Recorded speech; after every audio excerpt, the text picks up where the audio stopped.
ലോകത്തിൽ ഏറ്റവും നല്ല സ്വഭാവമുള്ള കുഞ്ഞുങ്ങളെ വാർത്തെടുപ്പിക്കുക എന്നുള്ളതാണ് ഓരോ മാതാപിതാക്കളുടെയും കർത്തവ്യം.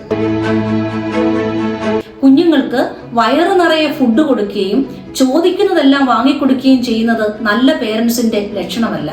കുഞ്ഞുങ്ങൾക്ക് നല്ല കാര്യങ്ങളിൽ പ്രോത്സാഹനം കൊടുക്കുവാനോ അവരുടെ നന്മകൾ പറയുവാനോ മാതാപിതാക്കൾ തയ്യാറാകുന്നില്ല.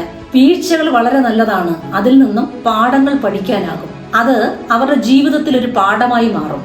കുട്ടികളെ ശിക്ഷിക്കുമ്പോൾ അവരെ ശിക്ഷിക്കുവാനുള്ള കാരണം പറഞ്ഞു മനസ്സിലാക്കി കൊടുത്ത് അവരെ ശിക്ഷിക്കുക. ഈ പറയുന്നതിൽ നിന്ന് നാം എന്താണ് മനസ്സിലാക്കാനുള്ളത്?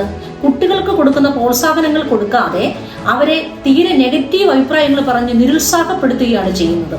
പല പേരൻസും പറയുന്നത് നാം സാധാരണ കേൾക്കാറുണ്ട്, അവൾ ഒന്നും പഠിക്കുന്നില്ല, അല്ലെങ്കിൽ അവൻ ഒന്നും പഠിക്കുന്നില്ല, പക്ഷേ മാർക്ക് നല്ലതുപോലെ ഉണ്ട്. പല മാതാപിതാക്കളും തങ്ങൾക്ക് എത്തിച്ചേരാൻ കഴിയാത്ത സ്ഥലത്തേക്ക് തന്റെ കുഞ്ഞുങ്ങളെ ആക്കി തീർക്കുവാൻ ഉപയോഗിക്കുന്ന ഒരു ടൂൾസ് ആയിട്ടാണ് പെരുമാറുന്നത്. പക്ഷേ കുഞ്ഞുങ്ങൾക്ക് കൊടുക്കേണ്ടതായ സ്നേഹം, ലാളന, പരിഗണന, അവരെ മനസ്സിലാക്കൽ എന്നിവയൊന്നും കൊടുക്കാതെ കുട്ടികളെ ഉന്നത ബിരുദധാരികളാക്കാൻ ആഗ്രഹിക്കുന്ന മാതാപിതാക്കൾക്ക് തെറ്റിപ്പോയി എന്നല്ലാതെ പറയാതിരിക്കാൻ നിവൃത്തിയില്ല.